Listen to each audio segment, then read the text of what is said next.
მოუსვენარი ფეხების სინდრომი, აი კლასიფიცირებით ძილის მოძრაობის დარღვევებს მიეკუთვნება, ნევროლოგიური დაავადებაა მოკლედ, გავრცელებულია საკმაოდ, მოსახლეობის დაახლოებით 10%-ია გავრცელებული, უმეტესად ქალებს აქვს.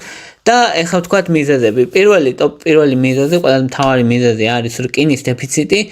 რკინის დეფიციტი უფრო ხშირია ქალებში და ზოგადად მოუსვენარი ფეხების სინდრომიც უფრო ხშირია ქალებში ვიდრე კაცებში, იმიტომ რომ რკინის დეფიციტიც უფრო ხშირია მათში. ეხლა რკინის დეფიციტი რატოა პრობლემა? იმიტომ რომ რკინა მონაწილეობს იმ ფერმენტისთვის არის აუცილებელი, რომელიც მონაწილეობს დოფამინის მისაღებად. ეგ არის მთავარი, რატომაც რკინა გვჭირდება.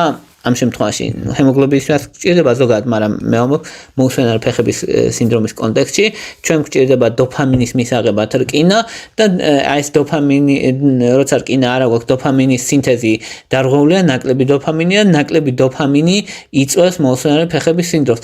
დოფამინი მოკლედ თავის ტვინში განაგებს ორნაირად მოძრაობებს. ერთი პასუხისგებელია დოფამინი, რომ ჩვენი მოძრაობები იყოს გამიზნული, ზუსტი და მსუბუქი. ანუ ჩვენ უხეშად კი რობოტივით კი არ მოძრაობდეთ, არამედ მოძრაობდეთ ზუსტად. ამაზეა პასუხისგებელი და ასევე პასუხისგებელია იმაზეც, რომ არ იყოს ჩვენი კუნთების შეკუმშვა გადამეტებული და ასინქრონული და